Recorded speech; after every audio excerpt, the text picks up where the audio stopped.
As ações da Klabin caíram cerca de 12% nesse ano. E aí vem a pergunta: KLBN11 está ficando barata ou ainda pode continuar caindo? Vale lembrar que essa empresa é líder no seu mercado. Tem uma operação gigante, exporta, paga dividendos e tem presença em setores essenciais como alimentos, higiene, limpeza e e-commerce. Mas, ao mesmo tempo, vem sofrendo com queda no preço da celulose, dólar mais fraco, tarifas sobre papel nos Estados Unidos e resultados que não animaram o mercado. Ou seja, a história parece boa, mas o momento está difícil. Antes de qualquer coisa, um aviso importante: esse vídeo é educacional. Nada do que for dito aqui deve ser interpretado como recomendação. Cada investidor precisa avaliar o seu perfil, seus objetivos e, de preferência, contar com orientação profissional antes de tomar qualquer decisão. Dito isso, hoje vamos falar da Klabin, negociada na bolsa pelos tickers KLBN3, KLBN4 e KLBN11. Então, sem mais delongas, vamos entender quem é a Klabin, por que ela atrai tantos investidores, o que está pressionando as ações nesse momento difícil e como devem ser as perspectivas dela daqui para frente. Acompanha! A Klabin é a maior produtora e exportadora de papéis para embalagem do Brasil. Ela é uma empresa brasileira com mais de 126 anos de história e atua também nos mercados de celulose, embalagens de papelão ondulado e sacos industriais. Hoje, a companhia possui 21 fábricas no Brasil e uma na Argentina. Além disso, a Klabin é a única companhia do mercado brasileiro que oferece soluções em 3 tipos de celulose: fibra curta, fibra longa e celulose fluff. A fibra curta é usada principalmente nos papéis de escrever e imprimir, além de produtos sanitários, como papel higiênico, guardanapos e lenços. Já a fibra longa tem maior resistência e é usada em camadas internas de papel cartão e na produção de embalagens, como papelão. E a celulose fluff é muito utilizada no mercado de fraldas e absorventes de alta qualidade. Na prática, isso mostra uma característica importante da Klabin: ela não é apenas uma empresa de celulose, ela é uma companhia diversificada dentro da cadeia de papel e embalagens. E isso faz diferença. Enquanto algumas empresas do setor dependem muito mais do preço internacional da celulose, a Klabin ganha dinheiro com papel cartão, papel craft, embalagens e sacos industriais. Essa diversificação ajuda a reduzir a dependência de uma única commodity, mas isso não elimina o risco, claro. Se eliminasse, não era ação, era mais seguro ainda que renda fixa, né? A Klabin também tem uma estrutura bastante verticalizada. Ela possui suas próprias florestas plantadas de pinos e eucalipto, o que ajuda a garantir segurança no fornecimento de matéria-prima, maior controle de custos e eficiência operacional. Hoje, a empresa possui cerca de 696 mil hectares de terra, sendo 294 mil hectares de florestas plantadas. Dessas florestas, 175 mil hectares são de fibra longa e 119 mil hectares de fibra curta. Esse volume é suficiente para suprir a produção atual da companhia. Além disso, a Klabin tem cerca de 18 mil colaboradores. Outro ponto que costuma pesar a favor da empresa é sua exposição a setores essenciais. As embalagens da Klabin atendem segmentos como alimentos, higiene, limpeza, frutas e e-commerce. Ou seja, mesmo em cenários econômicos mais difíceis, boa parte da demanda tende a continuar existindo. Além disso, a empresa se posiciona bem para uma tendência estrutural: o crescimento de consumo digital. Quanto mais produtos são comprados online e entregue em casa, maior tende a ser a demanda por embalagens de papelão. Ou seja, a Klabin é grande, diversificada, verticalizada, tem presença relevante em mercados essenciais e está pronta para os desafios futuros. Mas, nos últimos meses, o mercado parece estar olhando mais para os problemas dela do que para suas qualidades. Se você já está gostando do vídeo, não esquece de deixar o like e se inscrever. As ações KLBN11 acumulam queda de cerca de 12% no ano, e essa queda não vem de um único fator.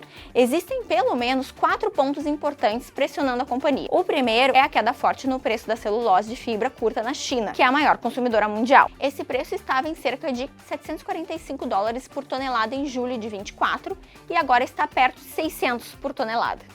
Isso é relevante porque a celulose é uma commodity global. Quando o preço cai, as receitas e as margens da empresa do setor tendem a ser pressionadas. O segundo fator é o câmbio. O dólar caiu frente ao real recentemente, e isso é negativo para a Klabin porque uma parcela relevante da sua receita é dolarizada, enquanto boa parte das despesas está em reais. Em outras palavras, quando o dólar perde força, a receita convertida para reais pode sofrer, enquanto os custos locais continuam ali, firmes e fortes. O terceiro ponto são as tarifas de importação dos Estados Unidos. O chamado tarifaço do governo Donald Trump estabeleceu uma sobretaxa de 50% sobre os papéis em geral exportados aos Estados Unidos. A celulose, que é a matéria-prima, ficou isenta dessa dessa taxação pelo governo norte-americano, mas a taxa sobre o papel já afeta a Klabin. E o quarto ponto são os resultados recentes da empresa, que vem desanimando o mercado há alguns trimestres. No primeiro trimestre de 2026, a Klabin registrou prejuízo líquido de 497 milhões. Um ano antes, no primeiro trimestre de 25, a empresa havia registrado lucro de 446 milhões. Ou seja, a companhia saiu de lucro para prejuízo na comparação anual. E isso veio depois de outros trimestres mais fracos. No quarto trimestre de 2025, o lucro já havia caído 69%. No terceiro trimestre de 25, a queda tinha sido de 34%. Então, para o investidor, o problema não foi apenas um trimestre ruim, foi a sequência que começou a incomodar. O EBITDA ajustado da Klabin, no primeiro trimestre de 26, ficou com 1,67 bilhão, queda de 10% em relação ao primeiro trimestre de 25. A margem EBITDA também caiu, saindo de 38% para 34%. Segundo a empresa, o resultado incorporou os efeitos da parada geral de manutenção programada da unidade de Monte Alegre, além da apreciação do real frente ao dólar. Esses fatores foram parcialmente compensados pelo aumento de 110 mil toneladas no volume de vendas. A receita líquida somou 4,95 bilhões, alta de 2% na comparação anual. O volume de vendas chegou a 1 milhão de toneladas, crescimento de 12% em relação ao primeiro trimestre do ano anterior. Do total vendido, 51% foram destinados ao mercado externo, que respondeu por 65% da receita. Esse dado é importante porque mostra que a Klabin vendeu mais. O problema é que vender mais nem sempre significa lucrar mais. Esse tipo de balanço obriga o investidor a olhar além do número de vendas. E aqui entra outro ponto importante, o endividamento. O endividamento líquido da Klabin recuou 21%, encerrando o trimestre em 24 bilhões. Esse é um dado positivo porque mostra esforço de desalavancagem e ajuda a explicar parte da diferença entre EBITDA e resultado final. A empresa está usando parte da geração operacional para reduzir dívida, em um momento em que o mercado está justamente muito atento à trajetória de custos e desalavancagem. E é aqui que entra a leitura da XP. Segundo a XP, a Klabin reportou resultados do primeiro trimestre amplamente em linha com as expectativas, com desempenho resiliente em papel e embalagens.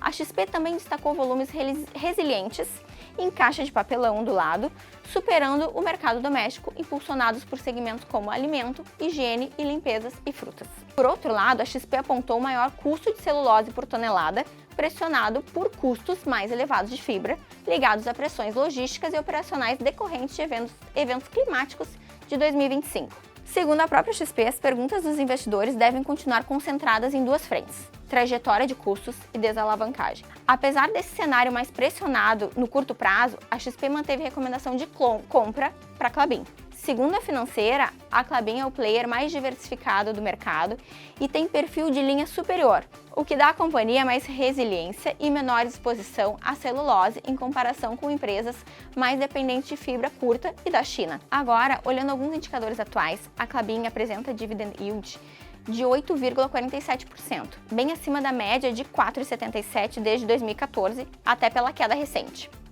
O preço sobre o valor patrimonial está em 2,32%, a margem líquida 13,59% e o ROI 8,26%.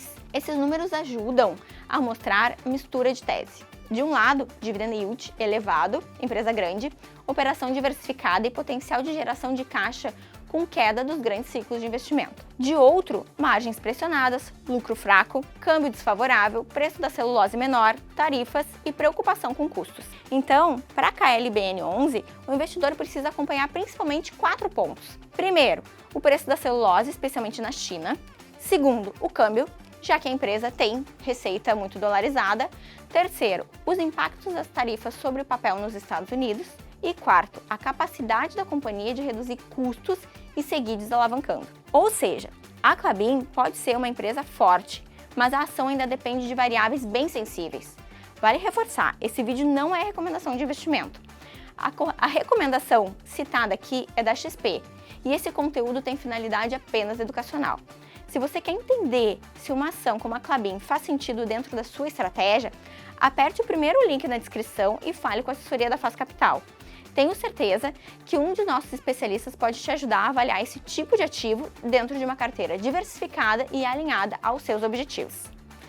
E se esse vídeo te ajudou, deixa o like, se inscreve no canal e compartilhe com aquele amigo investidor que viu o KLBN11 caindo e também está em dúvida do que fazer. Até o próximo!